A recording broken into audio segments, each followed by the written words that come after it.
What is the damn deal, ladies and mullets? Welcome back to another episode on the podcast, A Hand of Refinery Work. I'm your host, Shaq the Beast, and we're here today to talk about being fatigued.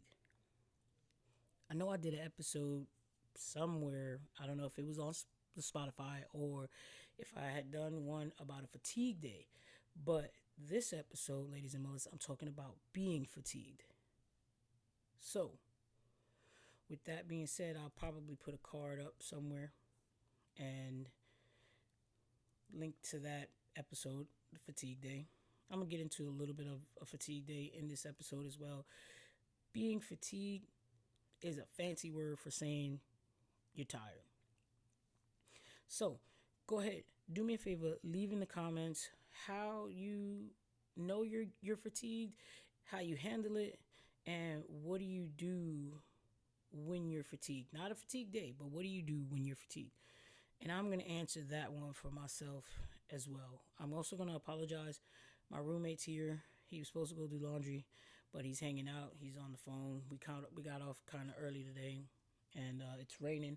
It's raining pretty bad outside, so I've been getting into the kind of vlogging style where I'm walking back and forth and kind of talking the episode through. So it's raining and lightning. I figure I'd bring myself inside. So I've only got one roommate here. Uh, he's talking to his old lady. So yeah. So being fatigued, being tired. Me, how I know I'm fatigued, I have a fucking meltdown. So in this line of work, blue collar, whether it's refineries, you're out there in the oil field, whatever it is. I've made references to all these types of work, all this type of work previously. So in this line of work, we work a lot of hours, a lot of days and a lot of hours. 10, 12, 16, 14-hour days. And we're working 13 and 1, which means for those who may not know, it's 13 days. Your 14th day, you're going to take a fatigue day.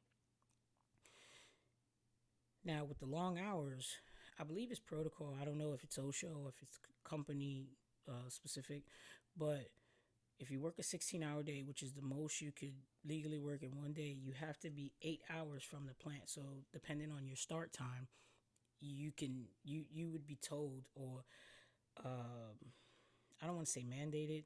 You'd be asked to come in a little bit later so that you could get you some good rest, because 8 hours, you got to think about your drive time, you got to think about washing your ass, getting something to eat, and then sleeping. So if you just count 8 hours in that, you're only going to get about maybe 4 or 5 hours of sleep. So if you come in a little bit later, which the company should ask you to come in a little bit later, that'll get you a few more hours of sleep.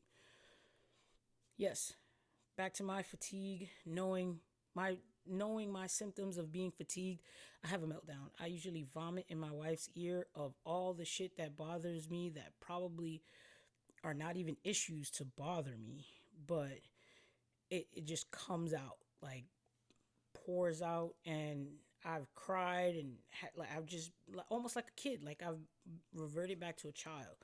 And I've been doing this on this job in particular for a while now, and she knows the signs and the symptoms, and she's like, "You need a break." She'll tell me, "You need a fatigue day. You need to get some sleep. You like that's it. Shut it off. You're never late.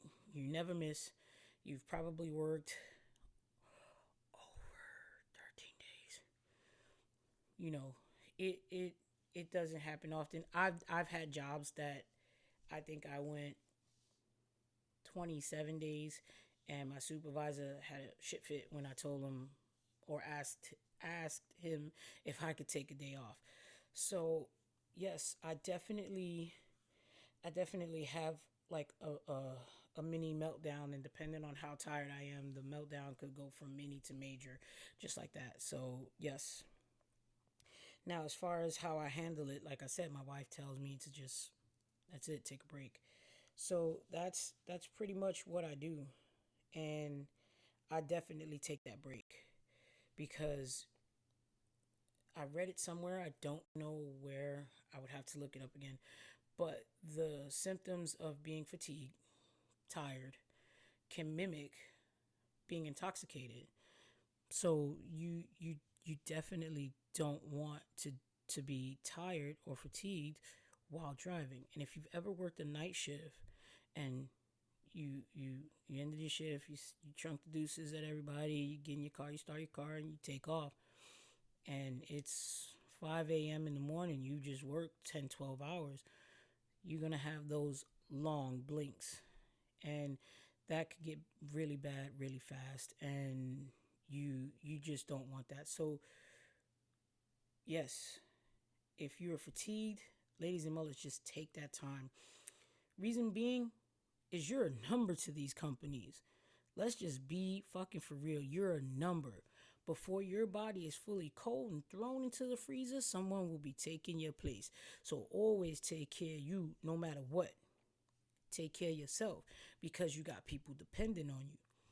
As far as these companies, all of them, they will have your spot filled before you could even start mourning. Like they could start mourning you. It just take care of yourself first. No matter what, you come first. If you do a good job, they're gonna understand. Such and such needs a break. Oh, this is not a person that misses, leaves early, shows up late. So yeah, we're gonna, it's probably legit. X, Y, and Z needs a day off. Go ahead, take that day off. But even if it's not the case, man, don't worry about these companies. They don't care. Take care of you.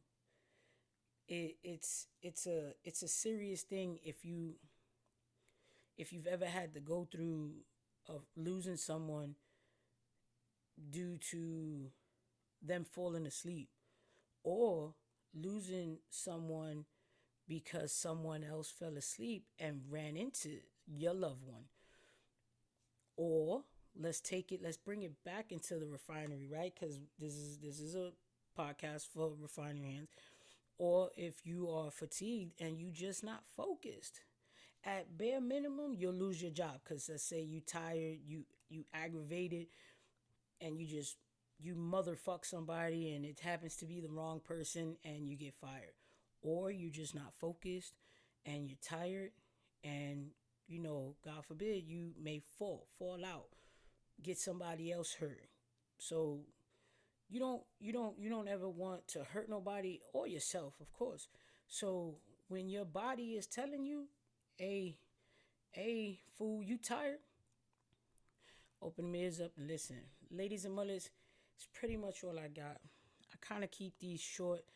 I know we got man children and stuff most of the time watching, and we got to keep the attention.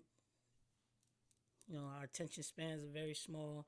So even as adults, they say it's kids, but shit, even as adults, we got the attention span of a gnat. But look, ladies and mothers, you already know what I'm gonna say.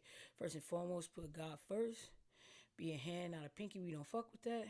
Look to your left, your right, front, back, to whomever is in front of you or wherever they are, and you see them working, work twice as hard. Quadruple that shit. Never, never, never let these companies talk you in or out of doing something that's safe for you. Always take care of yourself first. Ladies and mothers, it's been a pleasure always. I love coming to give this stuff to y'all, whether you in the refineries or not. I don't care. I love to just talk to y'all. It could be one, it could be a million. I don't care. I'm here to enlighten those who don't know and just be an outlet for those who are here with me struggling through the suck.